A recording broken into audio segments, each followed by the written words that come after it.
Okay, B, listen the fuck up, because here's something I have to tell you fuckers.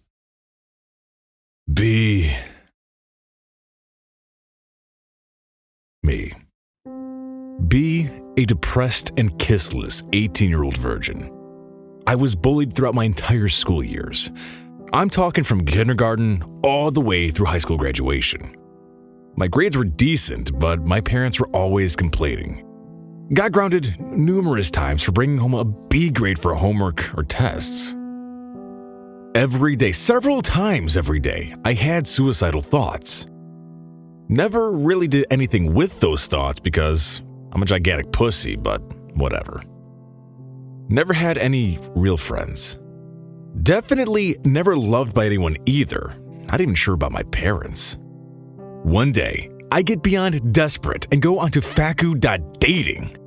Don't know how to talk about myself, so I would type cringy messages like, "Looking for actual love. If not interested, please skip me. Have a nice day." Like I said, kissless as fuck virgin. Anyway, I would post that shit to every person that matched with me. Most people skipped me right away because they were all perverts who wanted to roleplay or make fun of me. One girl actually stays and keeps talking to me for a bit. Ended up getting her Discord. We text back and forth for a couple of weeks, getting to know each other, and we're definitely liking each other. She's sweet, lovely, supportive, funny, almost everything the perfect girl needs. She admits she actually has feelings for me. Holy shit. I've never experienced this feeling. I love her too. Now we get to the real shit, boys. She's currently in Vietnam on vacation with her family. One day, she's in her hotel room, texting me, telling me she doesn't feel so good. Feels like she's about to collapse. Her parents aren't there. Apparently, they're out grocery shopping. I tell her to call them immediately. For an entire week, there was no text coming back to me.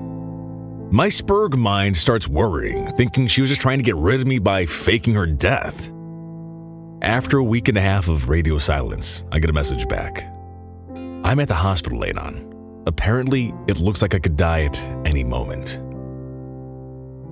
Fuck. I try to tell her that everything's going to be alright and that I'm always going to be on the phone for her. Everything is going to be fucking alright. The doctors there don't really speak English, so everything medically is a bit messy. Able to communicate with her that she has about a 5% chance of surviving. They couldn't even really tell her exactly what was wrong with her. I keep texting her regardless, even though I know she can't reply much due to being asleep or other medical tests. Internally, I'm freaking out, knowing that every text I send her could be the last one she ever reads from me. Every day was a struggle for me.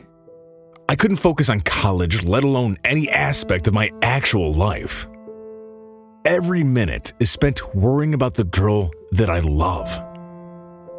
After a month of being in the hospital, she finally responds a bit more frequently. The doctors are noticing a change and see her getting better too. Finally, medically sound enough to be transported back to her home country to continue treatment. Her home doctors tell her how lucky she is to even be alive right now. She just needed to complete one more week of treatment and she was finally able to go home. Anon, through all this time, you were there for me. You talked to me every day, and that gave me the strength I needed. You were the person I fought for all this time, and I just knew that I wanted to be with you for the rest of my life. Anon, I love you. Holy shit. I tell her I love her too. She confessed to me that her last boyfriend abused her and she'd given up all the will to live. But when I came into her life, I helped her find it again.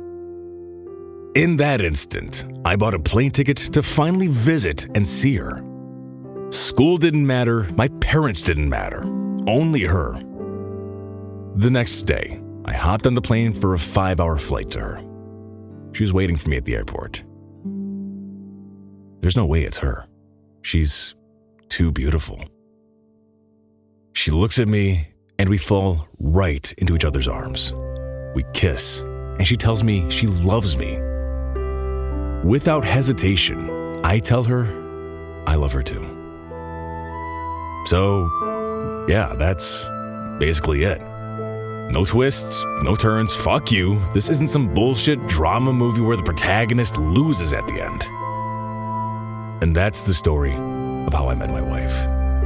I just felt like I had to share this. It's never too late, bros. Even if you have to go through a lot of shit. Even if you have to go on a fucking April Fool's hentai dating page. Everybody can find their other half.